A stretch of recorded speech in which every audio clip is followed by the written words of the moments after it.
देखो ये फोर्थ जो क्वेश्चन है उसको देखते हैं अपन। देखो फोर्थ क्वेश्चन में क्या है, इसमें आपको जीरो से निकालना है तो इक्वल टू जीरो लिख दो पहले तो, ठीक है।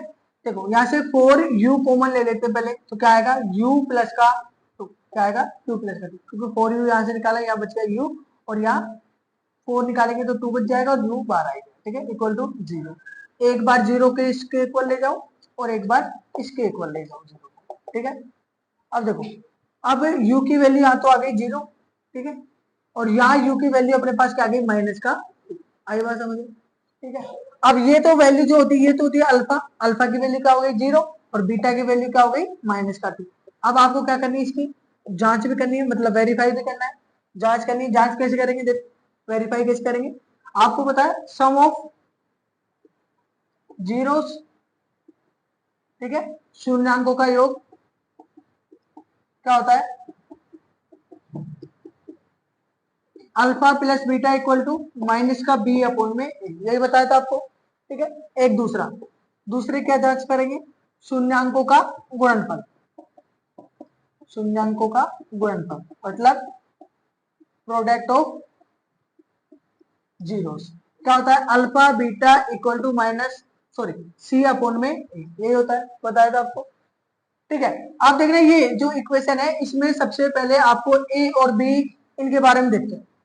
देखो इसी इक्वेशन को मैं यहाँ लिख देता हूँ एक बार वापस से। आप देख रहे हैं इस इक्वेशन में ए तो आपके पास आ गया 4, क्योंकि जो इसका कोफिशिएंट होता है स्क्वायर का वो तो होता है ए, और बी आपके पास आ गया यू का कोफिशिएंट 8, और सी आपके पास यहाँ कुछ भी नहीं है क्योंकि कांस्टेंट टर्म कुछ भी नहीं है तो जीरो आ जाएगा, क्या आ जाएगा जीरो, ठीक है। ये 9th क्लास में आपको बता दिया था। देखो ए अपने पास आ गया, बी अपने पास आ गया, सी अपने पास आ गया, अल्फा बीटा अपने पास ये हो ही गया, ठीक है। अब करते हैं शून्यांकों का योग, तो अल्फा कितना है जीरो, जीरो प्लस माइनस का 2 इक्वल टू माइनस बी की वैल्यू क्या है 1 और ए की वैल्यू क्या है 4, ए की वैल्यू क्या है 4, तो यहाँ से क्या आएगी -2 इक्वल टू माइनस का 2। समझ आ गई बात, आगे ठीक है। यहाँ से क्या हो गया, ये वेरीफाई हो गया, क्या हो गया वेरीफाई। आगे अल्फा बीटा क्या है, अल्फा बीटा होगा आपके पास अल्फा बीटा यहाँ से जीरो मल्टीप्लाई में माइनस का 2, और सी क्या है आपके पास जीरो, और ए क्या है आपके पास 4, ऐसे जाएगा जीरो इक्वल टू जीरो, तो ये भी क्या होगा आपका वेरीफाई हो गया, ये भी क्या हो गया वेरीफाई, जांच क्या हो गई इसकी कंप्लीट होगी। आगे बात समझिए, अब अपन ये क्वेश्चन करेंगे, ठीक है। चलो अब देखो इस क्वेश्चन में क्या करना है, इसके जीरो से निकालना है, तो इस क्वेश्चन को दूसरे तरीके से करेंगे, टी स्क्वायर मैं इसको लिख सकता हूँ √15 का स्क्वायर, को दिक्कत नहीं है, √15 का स्क्वायर में इसको लिख सकता हूँ इक्वल टू जीरो, ठीक है। अब आपके पास एक फॉर्मूला होता है ए स्क्वायर माइनस का बी स्क्वायर, क्या होता है ए माइनस का बी और ए प्लस का बी, ठीक है। इस फॉर्मूले में पुट कर दो इसी हिसाब से, तो टी माइनस का √15 और टी प्लस का 15, ठीक है, इक्वल टू जीरो। एक बार जीरो के इक्वल इसको ले जाओ, एक बार जीरो इसके इक्वल ले जाओ, ठीक है। अब देखो t इक्वल टू क्या आएगा √15, t इक्वल टू क्या आएगा √15, माइनस का इधर आके प्लस हो जाएगा, इधर से t इक्वल टू क्या आएगा -का √15, माइनस का √15, ठीक है। ये अल्फा की वैल्यू होगी √15 और ये बीटा की वैल्यू होगी -का √15। अब इसको वही वेरीफाई करो, जांच कर दो इसकी, क्या होगी वेरीफाई में, वेरीफाई में पहला होगा शून्यांकों का योग, शून्यांकों का योग क्या होता है alpha B plus beta equal to minus का बी अपॉन में ए। सेकंड शून्यांकों का गुणनफल क्या होता है, शून्यांकों का गुणनफल होता है alpha beta equal to C upon में ये होता है।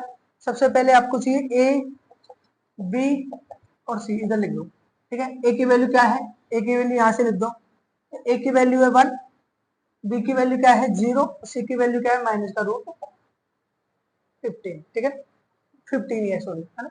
अल्फा और बीटा, अल्फा बीटा क्या है, अल्फा की वैल्यू √15 और बीटा की वैल्यू -का √15, तो इसको लिख दो √15 और -√15 इक्वल टू माइनस बी की वैल्यू 0, 0 अपॉन ए की वैल्यू लिख दो 1, ठीक है। ऐसे 0 इक्वल क्या आ जाएगा 0, ये क्या हो गया वेरीफाई हो गया, इक्वल आ गया तो वेरीफाई हो गया, ठीक है। आगे अल्फा बीटा √15 मल्टीप्लाई माइनस का √15 इक्वल, ये लिख दिया अल्फा की वैल्यू √15, बीटा की वैल्यू माइनस का √15, ठीक है। सी अपॉन में सी की वैल्यू माइनस का 15 और एक की वैल्यू है आपके पास 1, ठीक है। √15 मल्टीप्लाई हुआ था 15 और माइनस का 15, ठीक है। और इधर क्या आ गया माइनस का 15, तो ये क्या आ गया इक्वल आ गया, ये भी क्या हो गया आपका वेरीफाई हो गया। आगे बात समझ में। अब अगला क्वेश्चन देखो, अगले क्वेश्चन में क्या करना है, इसके फैक्टर्स करने हैं। इसे क्या करना है फैक्टर्स, मतलब शून्याङ्कों की वैल्यू निकालनी है, एक्स की वैल्यू निकालनी है, जीरो से निकालने हैं, तो क्या करना है। तो आपको मैंने बताया था, पहले बताया था a इंटू सी करना है। क्या करना है a इंटू सी, इधर लिख लो a इंटू सी कितना आ रहा है 12, कितना आ रहा है 12, a इंटू सी आ रहा है आपके पास 12, ठीक है। और बीच में क्या है 1, ठीक है। 12 के ऐसे फैक्टर्स करने हैं आपको कि प्लस या माइनस करे तो 1 आ जाए और मल्टीप्लाई करे तो 12 आ जाए। तो क्या हो गया 4 और 3, क्या हो गया 4 और 3, 4 माइनस 3 करेंगे तो 1 भी आ गया और 4 मल्टीप्लाई 3 करेंगे तो 12 भी आ गया, ठीक है। अब इसको देखना क्या होगा, देखो 3x² माइनस ऐसे कैसे, मैं इसको लिखता हूँ 4 माइनस का 3 इंटू में x माइनस का 4 इक्वल टू, क्योंकि ये बनी है, वैसे 4 माइनस 3 करेंगे बनी आ जाएगा 1 इंटू एक्स, एक्स से आ जाएगा, ठीक है। अब आगे सोल्व कर दो, 3x² माइनस 4 का x से मल्टीप्लाई करेंगे 4x माइनस माइनस का हो जाएगा प्लस, माइनस का ये प्लस हो जाएगा और 3 इंटू एक्स माइनस का 4 इक्वल टू 0। समझ आ गई बात। यहाँ से आपको कॉमन लेना है x, तो क्या बचेगा 3x माइनस का 4, यहाँ से आपको कॉमन लेना है 1, कुछ भी दिया रहा कॉमन इसलिए 1 लेंगे, तो 3x माइनस का 4 इक्वल टू 0।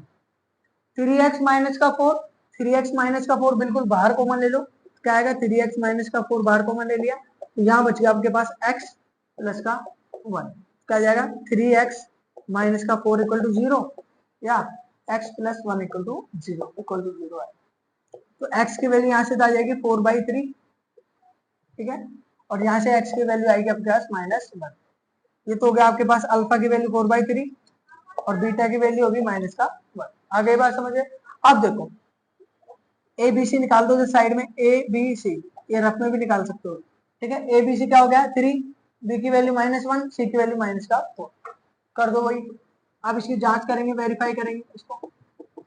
जांच करने के लिए अल्फा प्लस बीटा पहला तो माइनस का बी अपॉन में ए, दूसरा क्या होगा अल्फा इंटू बीटा शून्याङ्कों का गुणनफल सी अपॉन में a, product of zeros. Alpha plus beta क्या होगा 4/3 माइनस का 1 माइनस बी कितना है, बी आपके पास -1 है, एक और -1 आ जाएगा। ए कितना है आपके पास 3 है, ए कितना है 3, यहाँ से आ जाएगा 1/3 और ये आ जाएगा 1/3 इक्वल टू 1/3, ठीक है। एलसीएम लेके इसको सोल्व कर दिया तो 1/3 इक्वल 1/3। अल्फा बीटा मल्टीप्लाई करो तो 4/3 मल्टीप्लाई -1 इक्वल टू सी की वैल्यू क्या है -4 और ए की वैल्यू 3, तो -4/3 उसको मल्टीप्लाई करेंगे तो -4/3 आएगा, ये क्या आ गया इक्वल है। आगे बात समझ में, ठीक है।